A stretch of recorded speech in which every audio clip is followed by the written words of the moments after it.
विद्यार्थियों, पिछले पार्ट में आप लोगों ने पढ़ा ब्रिटिश संविधान के पहले ब्रिटिश लोगों की सामाजिक आर्थिक व्यवस्था के बारे में।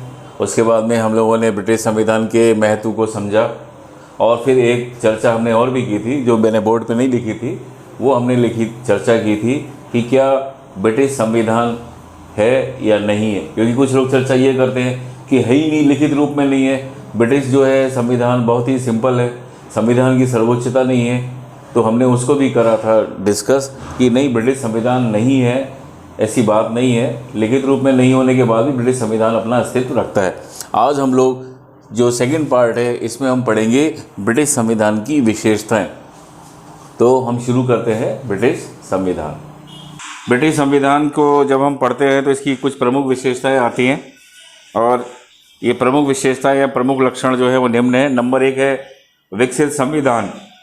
भारत, अमेरिका, फ्रांस और अन्य देशों के संविधान ऐसे हैं जिनका निर्माण किसी एक विशेष संविधान सभा के द्वारा किया गया है, किंतु ब्रिटिश संविधान का निर्माण नहीं हुआ है बल्कि इसका विकास हुआ है और इसने वर्तमान स्वरूप सदियों के विकास के बाद प्राप्त किया है। ब्रिटेन में 9वीं सदी से राजतंत्र की स्थापना हुई, 13वीं सदी में संसद का विधिवत चलन प्रारंभ हुआ, 17वीं सदी में संसदीय प्रभुसत्ता की स्थापना हुई और उसके बाद का संवैधानिक इतिहास ब्रिटिश व्यवस्था के लोकतंत्रीकरण की कहानी कहता है। इसलिए ब्रिटिश संविधान की तुलना एक ऐसे विशाल भवन से की जा सकती है जिसके विभिन्न भाग अलग अलग पीढ़ियों के प्रयत्नों का परिणाम है। दूसरा है अलिखित संविधान।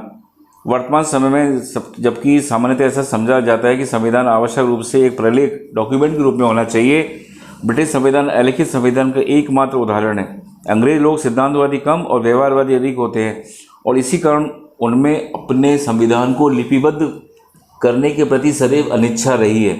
ब्रिटिश संविधान में यद्यपि कानूनों के रूप में कुछ लिखित अंश भी हैं, लेकिन उनका अधिकांश प्रथाओं और परंपराओं के रूप में अलिखित ही है और प्रमुखतया संविधान के इसी लक्षण के कारण ही डी टॉकविले और थॉमस पेन तो इसके अस्तित्व पर ही संदेह करते हैं। न्यूमैन कहते हैं कि जो बात ब्रिटिश संविधान को विशिष्ट बनाती है वे ऐसे नियमों का अस्तित्व है जो केवल परंपरा पर आधारित हैं। तीसरी बात आती है लचीला या सुपरिवर्तनशील संविधान। परिवर्तनशील के आधार पर 2 प्रकार के संविधान होते हैं, लचीला और कठोर। लचीले संविधान में साधारण कानून के निर्माण की प्रक्रिया से ही परिवर्तन किया जा सकता है, किंतु कठोर संविधान में परिवर्तन करने के लिए साधारण कानूनों के निर्माण से भिन्न संविधान में निर्धारित विशेष प्रक्रिया को अपनाया जाता है। लेकिन ब्रिटिश संविधान में सभी कानून जो हैं सामान्य बहुमत के आधार पर होते हैं। अंग्रेजी विद्वान एनसन कहते हैं हमारी पार्लियामेंट जंगली चिड़ियों अथवा शैल मछलियों की रक्षा के लिए कानून बना सकती है या लाखों नागरिकों को राजनीतिक शक्ति प्रदान कर सकती है अथवा उसका वितरण नवीन निर्वाचन क्षेत्रों में कर सकती है। चौथी बात आती है सिद्धांत और व्यवहार में अंतर। ब्रिटिश संविधान का एक महत्वपूर्ण लक्षण सिद्धांत और व्यवहार में अंतर है। मुनरो के शब्दों में ब्रिटिश शासन में जो कुछ दिखाई देता है वह वास्तव में है नहीं और जो नहीं है वह दिखाई नहीं देता। यद्यपि विश्व के अन्य देशों के संविधानों में भी सैद्धांतिक स्थिति और वास्तविक स्थिति में अंतर पाया जाता है, किंतु किसी भी अन्य संविधान में सैद्धांतिक स्थिति और वास्तविकता में भेद का तत्व इतना प्रबल नहीं है जितना कि ब्रिटिश संविधान में है। और कहते हैं सभी शासन व्यवस्थाओं में सिद्धांत व व्यवहार में अनेक भेद पाए जाते हैं, पर जितने अधिक रूप से अंग्रेजी संविधान में उतने किसी संविधान में नहीं हैं। जैसे सैद्धांतिक दृष्टि से इंग्लैंड में राजतंत्र है किंतु व्यवहार में लोकतंत्र। सैद्धांतिक दृष्टि से इंग्लैंड की शासन व्यवस्था में शक्ति का पृथक्करण है, जब क्योंकि वहाँ की कानून निर्माण शक्ति संसद में है, किंतु इंग्लैंड में संसदात्मक शासन व्यवस्था है और वहाँ शक्तियों के पृथक्करण के स्थान पर शक्तियों का केंद्रीकरण या सामंजस्य है। तीसरा, सैद्धांतिक दृष्टि से ब्रिटिश संसद कैबिनेट पर नियंत्रण रखती है, किंतु वास्तविकता क्या है, कैबिनेट से ही नियंत्रित होती है। तो और कहते हैं सैद्धांतिक दृष्टि से ग्रेट ब्रिटेन की शासन व्यवस्था निरंकुश राजतंत्रात्मक है, पर उसका सीमित रूप संवैधानिक है और वास्तव में वे लोकतांत्रिक गणराज्य है। अब हम आते हैं नेक्स्ट पॉइंट, संसदात्मक प्रजातंत्र। ब्रिटेन में संसदीय प्रजातंत्र को अपनाया गया और ब्रिटिश शासन संसदात्मक व्यवस्था का आदर्श प्रतीक है। संसदात्मक शासन के तीनों ही लक्षण दोहरी कार्यपालिका, व्यवस्थापिका और कार्यपालिका में घनिष्ठ संबंध तथा कार्यपालिका के कार्यकाल की अनिश्चितता ब्रिटिश शासन के अंतर्गत पूर्ण अंशों में विद्यमान है। ब्रिटिश सम्राट कार्यपालिका का नाममात्र का प्रधान है और प्रधानमंत्री तथा कैबिनेट कार्यपालिका की वार्षिक प्रधान। इंग्लैंड में कार्यपालिका और व्यवस्थापिका में बड़ा घनिष्ठ संबंध है। कार्यपालिका व्यवस्थापिका से ली जाती है और कार्यपालिका के सदस्य कानून निर्माण कार्य में भी संसद का नेतृत्व करते हैं। इस प्रकार व्यवस्थापिका अर्थात संसद कानून निर्माण में और प्रशासन पर नियंत्रण रखती है। इसके अतिरिक्त राजनीतिक कार्यपालिका अर्थात कैबिनेट का कार्यकाल लोक सदन के विश्वास पर निर्भर करता है। नेक्स्ट है संसद की सर्वोच्चता या प्रभुसत्ता। ब्रिटिश संविधान की एक विशेषता संसद की प्रभुसत्ता या सर्वोच्चता का सिद्धांत है। एकात्मक शासन होने के कारण संसद एकमात्र कानून निर्मात्री संस्था है और संविधान लचीला होने के कारण साधारण बहुमत से किसी भी कानून का निर्माण कर सकते हैं। डी लोम कहते हैं संसद स्त्री को पुरुष और पुरुष को स्त्री बनाने के अतिरिक्त अन्य सब कुछ कर सकती है। नेक्स्ट है एकात्मक शासन। क्षेत्र की दृष्टि से ब्रिटेन एक सुगठित इकाई है और इसी कारण ब्रिटेन में एकात्मक शासन को अपनाया गया है। संविधान के द्वारा शासन की समस्त शक्ति केंद्रीय सरकार में निहित कर दी गई है और ये केंद्रीय सरकार ही संपूर्ण देश के शासन का संचालन करती है। यद्यपि प्रशासनिक सुविधा की दृष्टि से केंद्रीय सरकार के द्वारा स्थानीय प्रशासनिक इकाइयों की स्थापना की गई और इन स्थानीय इकाइयों को पर्याप्त शक्तियाँ भी प्राप्त है, लेकिन शासन व्यवस्था एकात्मक होने के कारण इन स्थानीय प्रशासनिक इकाइयों को अपना अस्तित्व और शक्तियाँ संविधान से नहीं वरन केंद्रीय सरकार से प्राप्त है। नेक्स्ट है विधि का शासन। ब्रिटिश संविधान की एक विशेषता जिस पर अंग्रेज बहुत गर्व करते हैं विधि का शासन है। इसका अर्थ है शासन का संचालन किन्हीं विशेष व्यक्तियों की इच्छा नहीं बल्कि विधि के द्वारा होगा। डाइसी कहते हैं विधि के शासन के अनुसार प्रत्येक सरकारी कर्मचारी प्रधानमंत्री से लेकर एक सामान्य सिपाही और कर संग्रह करने वाले अधिकारी तक अपने अवैध कार्यों के लिए देश के कानूनों के प्रति उसी प्रकार से उत्तरदायी है जैसे कोई अन्य सामान्य नागरिक। नेक्स्ट है अधिकार पत्र का अभाव, किंतु नागरिक स्वतंत्रता और अधिकारों की विद्यमानता। वर्तमान राजनीतिक जीवन की सामान्य प्रवृत्ति यह है कि संविधान के अंतर्गत नागरिकों के लिए अधिकार पत्र की व्यवस्था की जाती है और शासन को इनकी अवहेलना करने की शक्ति से वंचित कर दिया जाता है। प्राय ऐसा समझा जाता है कि नागरिक अधिकारों और स्वतंत्रता की रक्षा करने के लिए ऐसा करना आवश्यक है, लेकिन ब्रिटेन में ऐसा कुछ नहीं है।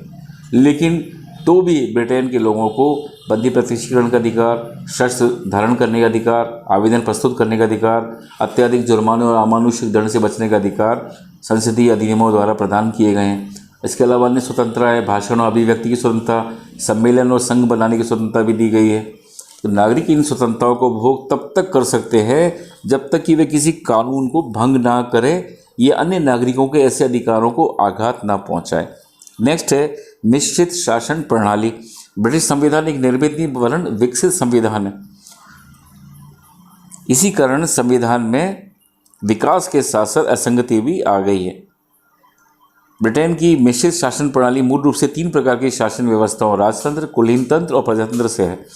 ब्रिटेन में इन तीनों ही शासन व्यवस्थाओं के लक्षण विद्यमान है। राजतंत्र के रूप में ब्रिटेन का सम्राट, जिसके अधिकांश सदस्य कुलीन वर्ग से आते हैं और उत्तराधिकार के आधार पर पद प्राप्त करते हैं।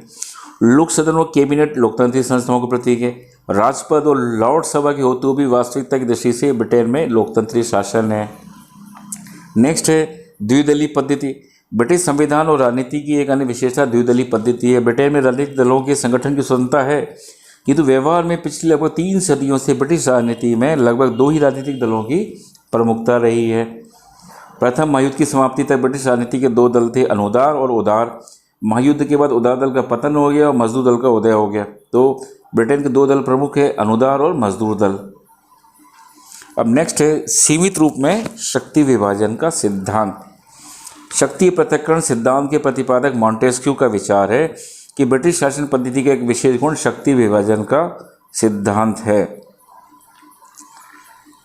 ब्रिटेन में संस्थात्मक शासन व्यवस्था है और संसदीय शासन में व्यवस्थापिका और कार्यपालिका अनिवार्य रूप से परस्पर संबंधित होती है। ब्रिटेन में ऐसा ही है और शक्ति पृथक्करण सिद्धांत को उत्तरदायित्व के केंद्रीकरण के सिद्धांत के साथ मिश्रित कर दिया गया है। रमजे मेयोर कहते हैं यदि शक्तियों का विभाजन अमेरिकी संविधान का एक आवश्यक सिद्धांत है तो उत्तरदायित्व का केंद्रीकरण अंग्रेजी संविधान की एक आवश्यक सिद्धांत है। जॉन प्रॉफिट कहते हैं मंत्रीगण व्यवस्थापिका और कार्यपालिका दोनों के सदस्य होते हैं। विधि लॉर्ड्स न्यायपालिका और न्यायपालिका दोनों के सदस्य होते हैं और लॉर्ड चांसलर व्यवस्थापिका, कार्यपालिका तथा न्यायपालिका तीनों का सदस्य होता है। नेक्स्ट पॉइंट है न्यायपालिका का व्यवस्थापिका और कार्यपालिका से पृथक्करण तथा न्यायपालिका की स्वतंत्रता की संवैधानिक व्यवस्था। संवैधानिक सुधार कानून 2005 के पूर्व ब्रिटेन में न्यायपालिका व्यवस्थापिका और कार्यपालिका से सिद्धांत पृथक नहीं थी। ब्रिटिश संसद के द्वितीय सदन लॉर्ड सभा का अध्यक्ष लॉर्ड चांसलर और न्यायिक लॉर्ड ब्रिटेन के सर्वोच्च अपीली न्याय अधिकारी के रूप में कार्य करते थे। इसी प्रकार लॉर्ड चांसलर व्यवस्थापिका, कार्यपालिका और न्यायपालिका तीनों का सदस्य होता था।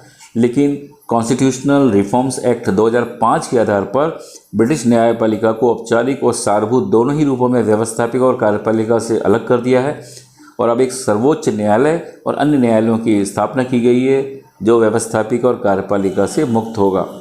व्यवहार के अंतर्गत जो ब्रिटिश न्यायपालिका 2005 के पूर्व भी स्वतंत्र थी, लेकिन अब संवैधानिक सुधार कानून 2005 के द्वारा न्यायपालिका की स्वतंत्रता के लिए संवैधानिक व्यवस्था कर दी गई है। लॉर्ड चांसलर अब कोई न्यायाधीश नहीं है।